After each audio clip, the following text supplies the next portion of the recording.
fundraising as well as women in education and social uplift is the fact that what's interesting in African American history from an education perspective, Dr. Mallory, because she came into succession of that school, like what Glenda was pointing out in the 20s, as a female, what happened was she was a contemporary with Mary McLeod Bethune, who started Bethune-Cookman College, also had earlier started that college, but because they were the only two African-American women that were over educational institutions, Mallory in the Church of God in Christ, but Bethune had started her own school.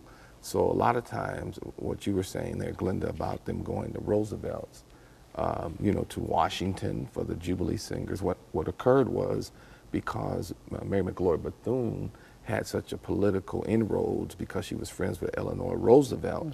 Well, Mallory and her were friends, so it gave Kojic access to the White House just as equal. So she was really in and out of the White House, Mallory, a lot.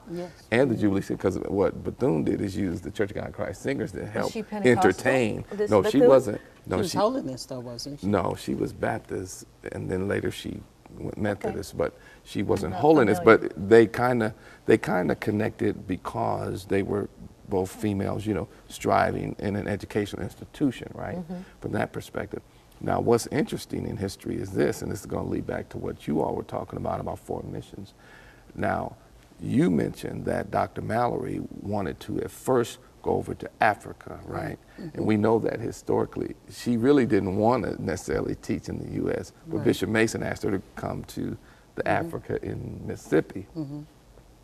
It's just interesting that Mary McLeod Bethune, when she graduated from, and this is a little piece of African American history, when she graduated from the Moody Institute, her desire was to teach in Africa, not in the U.S., but they discriminated because she was African American and did not allow her to go over to the foreign field. So that's what kept her in the U.S.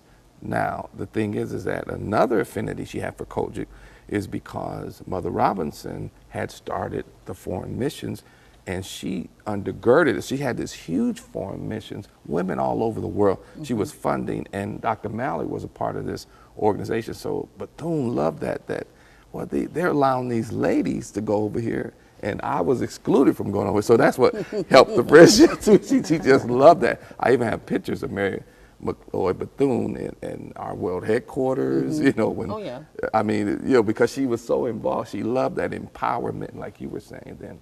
Well,